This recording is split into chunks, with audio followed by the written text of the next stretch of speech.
وأقولني وأقولني واقعدني جرونا نجمع باجين كله ديمقراطية ديدا وضيفروا لي طبعا كيس عرورو يا عيا بدلان ووحلو بهية وحين نجا سارسا جميسي يعني جميسنا هي ترى صدق محمد سليمان يكون في بعله لمن كان مركي حنكود وياهي إنه يحبط بطلان كم معمولانين ودتكوا ولي بحد دتكوا لاي وحنكود أنت اللقيه وحنولين هيدي كيال منه إذا كيال منه معارض يجوري وحن ملاين يا مجرو بدلان دني من المعارضة أنا معارض ما كواي لكن معارض لماذا يدوا سلبي مد قال يبوغ يسدا إن شراب قال معها أنا نوقع عبنا سنة هربري واحد جدا فرنقال هذا وهذا أنا والصودا في نوع لما يسترنا كلمة تراه وعيل بي يروضه حولها لو مديا دولة نمدنا كما وناك سنة ميلنا دولة نمدا كما سوق الشو وعلى يسوي مثل كم مقطع إنه باقو جدينه كم باقنا نبض جليدا بنتلان إنه باقي هذا هل كان كسر صاروا وحنقول باقينا لما أنت تكرر بنتلان إنه نبض هذا إلى شدان إنه كلا دمين تلاليان إنه معمول كي دولة نمدا إلاليان إنه دسان يدا سينكو كلا دمينا يدا مارتي إنه مارتي دحدحات يدا إنه وضع دساني يدا قف قصده مارتي كم يدا أما وزيرها هذا أما قاسمها هذا أما وضعها هذا يدا سامارتي إنه دسان وإنه كم يدا يسنهاي هدي إننا نقدمين يدا أو إننا نقدمين أرنتاس دوعي نقول إسا qaabkii qabaliga ahaa kuma noqon karo oo beel waliba inay meel xirato ama meel maartay basbaara dhigato ama ay tiraahdo deegaankan aanu leenahay waxaan u maleynayaa maantay inaanay dan inoo ku jirin 25 sano oo dawladnimo inoo dhisnayd sida la ajligeed waxaan leeyahay walaalaha wax tabanaya oo wax ka tabanaya dhanka maamulka ama dawladnimada inay maartay wax ku soo dhawaadaan dhanka wada hadalka inay ku soo dhawaadaan dhanka wax istuska inay ku soo dhawaadaan dhanka nidaamka iyo xeerarka aan dhisanay oo inoo dhisan inay maartay u hoggaansamaan oo iyagu ka mid ahaayeen iyagu ay maartay ku shaqeynayeen iyagu ay hoggaan u ahaayeen iyagu ay wax ka soo saareen oo maartay ku wada heshiinay heshiis bulsho baa inoo dhigan maaha sharci maaha laakiin waa xeer dhaqame xeer weey xeer baynu inoo dhigan xeerkeena inaynu laashano dadku dimuqraadiyadda waxaan u maleynayaa waxay ka qabaan xasaasi laakiin nidaamka haddaan niraahno nidaamka xisbiyada badan oo nin walba uu codka uu leeyahay uu wax ku doono oo laga tago qoomamayntii laga qoomamayn jiray ama waxbaa la gatay ama waxbaa la isdaba mariyay ninku hadduu codkiisa wax ku doorto masbuud buu ku yahay waxaan u maleynayaa nidaamkaas inaan taageerno soona dhaweyno aad iyo aad buu inoo anfacayaa nabadgelyadu iyada qaali ah nabadgelya ina deeqda xabad iyo qalalaase inaynu wax ku doonaana inama deeqdo waxaan ugu baaqaynaa walaalaha aragtida kale leh oo wax ku doonaya waxa nidaamka ummaddu u guudhay aan ahayn wax ku doonaya waxaan leenahay walaalayaal idinma deeqdo dhibaatadii ka dhacday magaalada Garowe aad baan uga xunnahay cid alla cidii dagaal wax ku doonaysa annagu waa ka soo horjeednaa gobolka Bari anigoo u hadlayaan nabadoonada iyo cuqaasha iyo waxgaradka gobolka Bari waanu ka soo horjeednaa wixii nidaamka inoo yaal aan ahayn oo dagaal iyo qalalaase wax lagu doonayo meel baan uga soo wada jeensanaynaa mana aqbalayno Puntland in dagaal ka dhaco Puntland hadda 98 waxna samaysanay dastuurka inuu samaysanay hadeer waxaan malnayaa rag baa horta waxay yiraahdeen anaga iska leh nin la yiraahdo hadeer maagu hore Puntland madaxweyne ka ahaan jiray dhowr goorna wasiir ka soo noqday hadeerna sanatar ah oo koox dhan wuxuu yahay madax wuxuu yiri Puntland dastuurkeeda aniga iska leh dastuurka marka waxaan leeyahay hadduu dastuurku yahay kii 98 lagu heshiiyay beelaha Puntland ay ku heshiiyeen oo ay lahaayeen oo ilmaha hadda jooga iyo kuwa kan dhalan doona uu leeyahay waxaan anagu qabaa Puntland waxa hadda madax ka ah maamulka madaxka Saciid Abdullaahi Dani waxa jooga baarlamaan iyaga anaga nagu mas'uul nooga ah in la furana anagu waa rabna waana ku qanacsanahay waa hadii uu yahay kii 98 laakiin haduu yahay kan hadeer odaga farool la wareegayo waxaan u maleynayaa anagu kaama baleehin waxaan rabnaa ka haduu yahay in la ka bedelo mid cusub xitaa loo sameeyaan rabna taas waa mid qodobka xiga wuxuu yahay nimanka garoowe dhibaatada hadda ka sameeyay oo dhibta ka wadaahay waxay ka tirsanaan jireen maamulka Puntland wuxuu ahaa ninka la xasan shariif abgal wasiir buu ka ahaa wad ogtihiin ninka kale oo dhibaatada sameeyay jimcaale la yiraahdaa sarkaal waliba generaal buu ka ahaa nimankii dhibaatada ka sameeyay Boosaaso waxay ahaayeen iyaga shar dawladeed bay gashanaayeen dhibaatadii ka dhacday Boosaaso oo dadka lagu laayay oo lagu dhaawacay hantida lagu burburiyay oo dhibaatada loo geystay waxay ahaayeen iyagoo shar dawladeed gashan bay sameeyeen maantay markii xilku waa meerta laga qaadayna waxay noqdeen qabiil oo waa kuwa dhibaatada halka ka sameeyay haday markii qabiil noqdeen waxaan u maleynayaa dhibaatada inoo geysteen oo Boosaaso u geysteen inuu sheegano waa xaq baan u maleynayaa inuu sheegano kula xisaabtano waliba maxkamad in loo soo taago waan rabnaa nimanka in loo soo taago maxkamad waan kula xisaabtano dhibaatada hadda ka dhacday garoowana iyaga wada wana kula xisaabtana tan garoowe ka geysteen waxana ay isku xiran yihiin sida anigu warka ku hayo nimanka la yasneen dhibaatada ka dhacay salaascaan oo maatada iyo hadii lagu burburiyay laascaan lagu burburiyay oo dadka lagu laayay oo hadeer dulmiga lagu wado iyo iyagu waa isku xiran yihiin oo nimanka heshiis bay yihiin waayo hadaysan heshiis ahayn Puntland oo nabad ah oo intaas sano nabad ahayd haday wax ka khaldan yihiin oo madaxnimo raadinaya madaxnimadu ma aha xabad iyo hadii la qoray inta noo qaato la yiraahdo qoray baan ugu xan qornaa hadaynan taayada hadaynan noo yeelin waa idin leeyahay ka bacdina wada xukumi doona taas wax dhacaysa ma nidaam baa la sameeyay xusbiyada badan la yiraahdo waxaan qora dimuqraadiyad ah maanta waa laga soo gudbay 66kii waa laga soo gudbay wana laga tiraasoo dibna in lagu noqonayo malayn maayo nimanka marka xankoodu yahay inay xabad Puntland ku maamulaaneen oo dadku waliba hadda dad ku laayay oo xankoodu inta laga waxaan u leenahay idinka yeelimayno deegaanka meesha la yiraahdo nugaal oo gobolka wax quraan nugaal ah ismada joogay wax garadka joogay iyo caqaasha joogta waxaan u leenahay arintaas isu taaga annaguna aad baa wixii dhacayna aad baan uga xunahay raalina kama nihin muraayadii Puntland ama caasimadii Puntland in dhibaato noocaas ay ka dhacdo cidda dhibta geysatana hore baan u soo sheegay wala xisaabtami doona hadii Ilaahay idmo waxa nasiib darro ah himilada shacabka Puntland in degmooyin saddex degmo oo xaq u lahaa oo dhalinyaradii iyo aqoon-yahankii iyo ganacsatadii iyo ciddii danaynaysay bulshada si sax ah ugu shaqeyso ay diyaar u yihiin in maanta lagula kaco barakac in maanta dad ku dhintaan inay maanta sabab u noqdeen in dad badan oo ka mid ah dadkii indheergaradka bulshada u ahaa inaynu ku weyno qaarkoodna ay ku soo barakacaan qaarkoodna ay dhaawac ku yihiin taa aad baan uga xunnahay waa ka tacsiyeenaynaa rabitaanka foosha xun oo isku kalsooni darrada ay ka muuqato oo xaq dastuuri oo waanu leenahay in la hor istaago waxaan rajaynayaa cid walba oo arrimaha ku foogan inay ka waantowdo oo ay ka tanaasusho ee dhinac ka raacday isbedelka Puntland ay u jahaysatay hadalka waxa ku qoran dimuqraadiyad in la taageerista dimuqraadiyadda iyo baaq nabadeed anigu معارض يهري وحنا ملايين ما جرو بدلان دني نين معارضة أنا معارض ما كواهي لكن معارض لماذا يدوا سلبي مد قال يبوغ يسدا إني شراب قال معها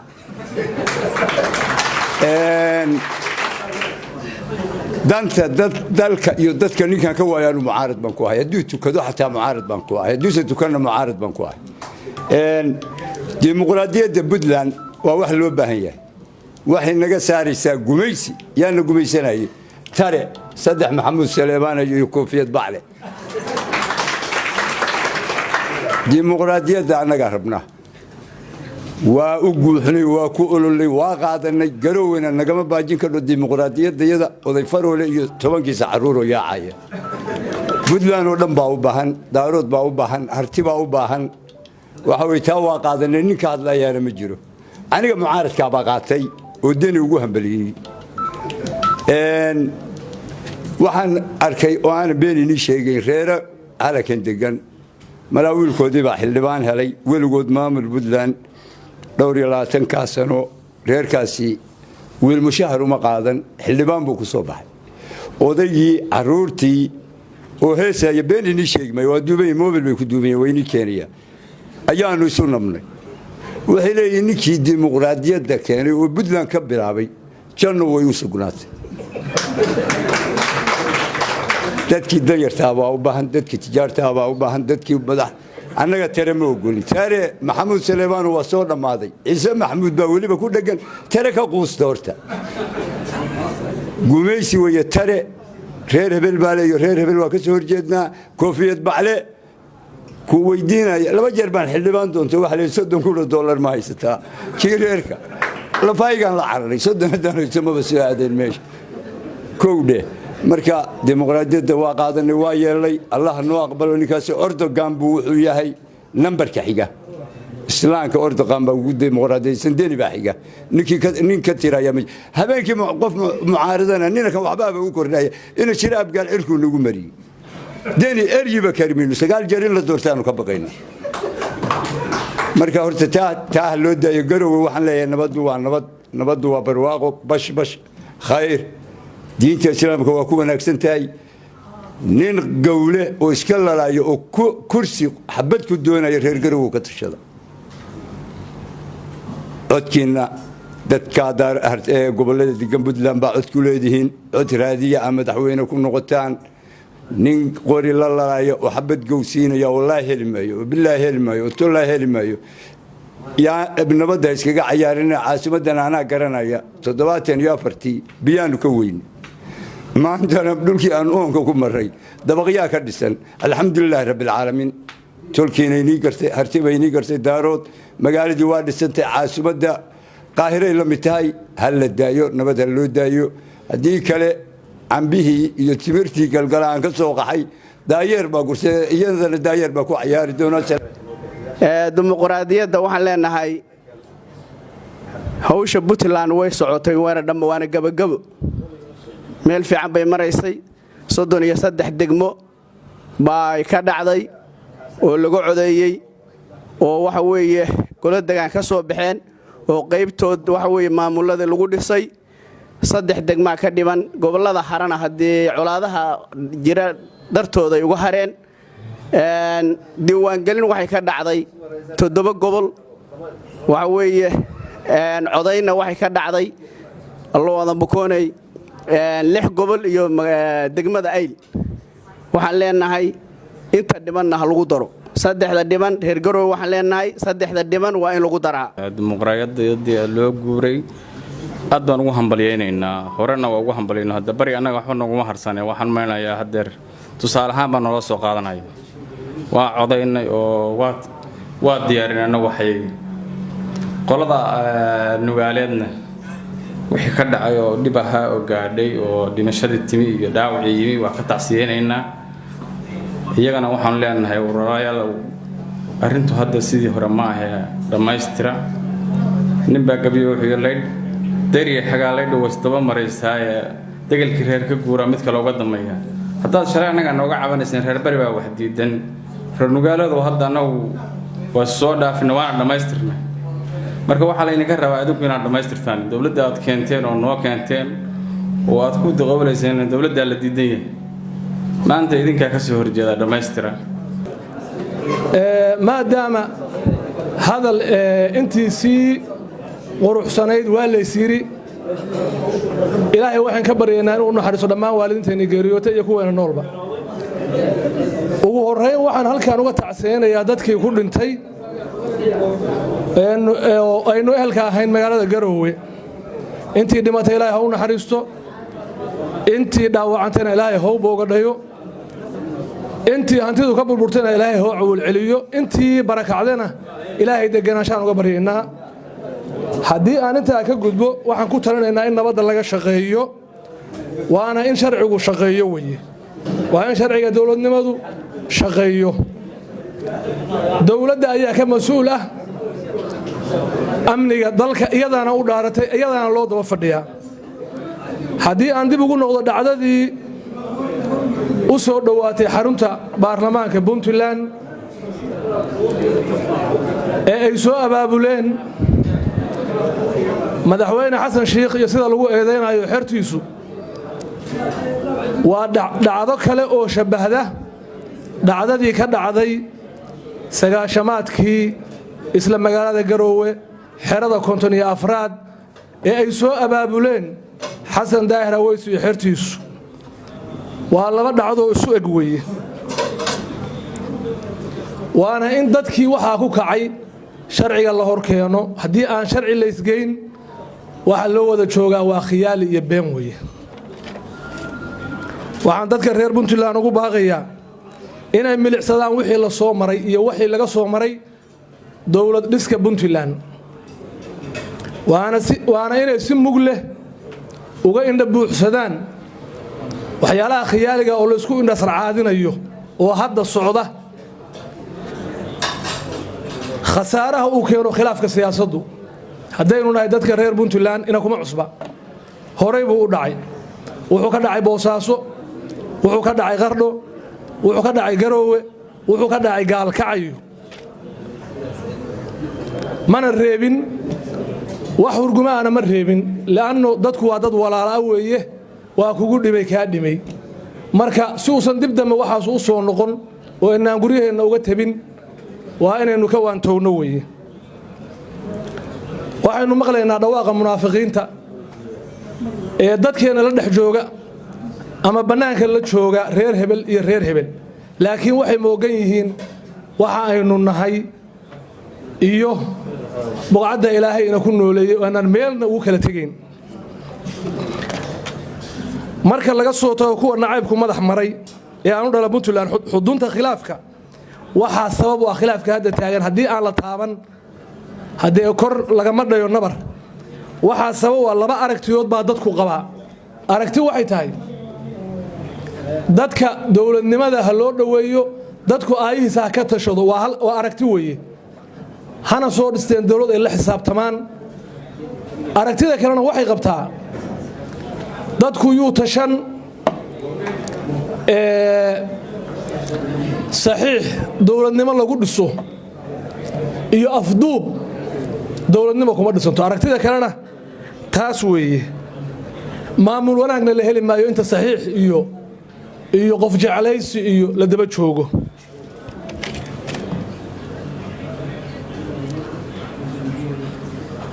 raaliga ahaada waxa kale oo ay doonayaan dadka diidan talada in dadka dib loogu celiyo baarlamaan ku yimaada saxiix oo la mid ah iskuuladii aynu soo dhiganay oo loo sameeyo kaabagalaas wuxuu dawladnimo ma rabaan wax rabaan inay kaabagalaas u sameeyaan oo ninka baarlamaanka gudoomiyaha kaabagalaas uu noqdo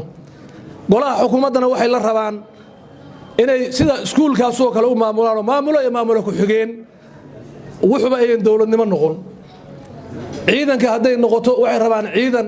aan awood lahayn oo bari markii khilaafkan oo kale yimaado qabaa'ilooda la kala safta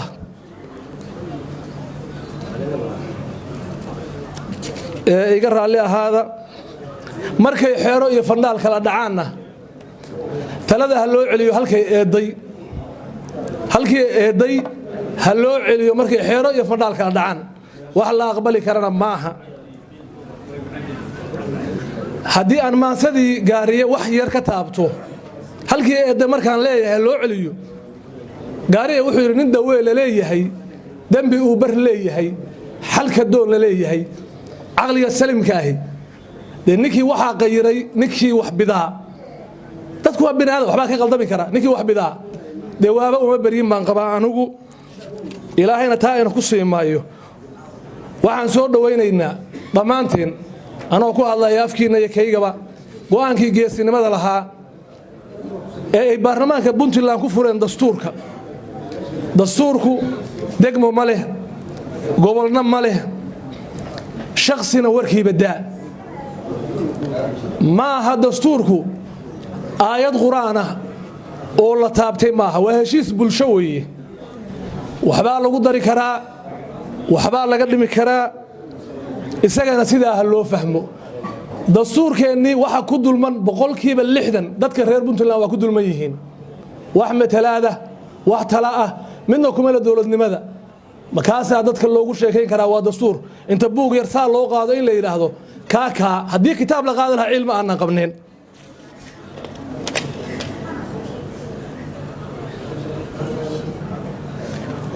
waxa su'aali ka taagan tahay hadii aan hadalkeenu ku badiyo raaliga ahaada waxa su'aali ka taagan tahay sida isimadu dhexdhexaad uga noqon karaan arinta maanta taagan laano isimadu iyaga ayaa la kala safan waxyaalahan isdiidan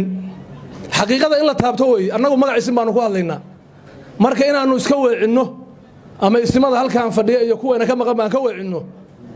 xaasha lila raganimadu kuma jirto ninka ragii waa inuu kiiskiisa qaataa ismadu waxay ku kala daaban yihiin waxa isdiidan waana maragma doonto in ismada laftoodu ayagu iskhilaafsan yihiin waa maragma doonto intiina ay ka badan ka marxaantiya waxa dadka marjac u ah marjac baa laga sheekeeyaa dadka waxa marjac u ah kitaabka ilaahay iyo rasuulka sunnihii rasuulka salawaatullaahi wasalaamu calayh qof bini aadana marjac uma noqon karo anaaba ku keenay see marjac igu noqotaa kelmadda marjac waa lagu dambaabayaa kelmadda lagu marjac baa ka mid ah muqadaskaa ka mid ah marka kelmadaha laga waantoobo baan leeyahay waxaa marka hore xal u baahan inta aan xal siyaasadeed puntland laga hadlin isimada khilaafka dhex yaal in iyaga la xaliyo laanna waa bini aadan waxbaa ka qaldami kara kulligood macsuum maaha iyagana intaas baan dadka reer puntland waxaan jecelahay inay gacmaha isqabsadaan dad walaalaa noqdaan ilaahay waxaan ka baryaynaa inuu talada teeda khayr waafajiyo dalkaana ammaankiisa haddii bannaanka laga soo meeriyo joogi mayno ninna gurigiisa ku joogi maayo iyo magaalada uu joogo war bannaan laga soo meeriya ama amni bannaanka inuu ka yimaada waxaba dhaanta fawdada adigu aad wax ka og tahay dadka reer puntland waa inay kala doortaan doorashadii halkan ka qabsoontay ee muslin iyo gaalo intuba ay inuu ku hambalyeeyeen iyo qaxii foosha xumaa ee magaalooyin badan oo puntland ka dhacay oo weli maskaxdeena ka sii guuxaya haddii aan wax yar ka iraahdo raaliga ahaada halkan waa ka salaamaya madaxweynihii hore cabdiraxmaan maxamed maxamuud faroole waa mudan yahay inaan salaamno waa oday Soomaaliyeed wali waana matala hadalka waxa iga horeeyay xildhibaan buruuj wuxuu yiri dadkii boosaaska ka codeeyay ama gobolka bari ka codeeyay waa ajnabi waxaan isiri hadii malaha اللي waa magaaladayada waa deegaankayagina cid naga sheegan mayso hadii godob Shiiraan iyo Garowe iyo Dangor laga codeyn lahaa muxuu oran lahaa muwaadiniin baa codeysay miyuu oran lahaa muwaadiniintii kale ugu horreysana ugu daray lahaa hadda taanu oran lahaa hadii aan wax yar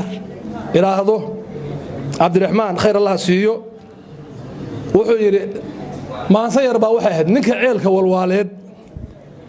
wadaan hoos ka daloosha ku waraabiya geel yay walaalayihiin ninkay walaalayihiin shacabka reer Puntland bay u taallaa iyaga jawaabta laga sugaya hadii aan iftiimiyo kelmadda tarahu waa ceel biyo yarood ah xoolaha loo madeeyaa dawladnimadana kuma wanaagsana meelna dawladnimada kama soo gasho waana erey aan sal iyo raad ku lahayn dawladnimada waana kelmad ceeb ku ah dhaqankeena iyo jiritaankeena dadkuna sidaa ha u fahmo tara hadaa maqashaan dadkii baa xoolo loo bedelo ceel biyo yarooda dadka la soo taagay dadku dimuqraadiyadda ay soo bilaabeen taas baa najaxaysa taasaynu wadaynaa ninna marti ugu noqon mayno waxaan hadalkayga ku soo koobayaa sida nin baa wuxuu yiri ama aan badhahe anigu sodohay ku dhihi maayo garaad jaamac sodohay ku dhihi maayo hadaan ku dhihi lahaa waa tiibay la mid tahay waxaan hadalkayga ku soo koobayaa sida hadda la isu bartay hadii la isu yaqaan ragba wax la isugu madareen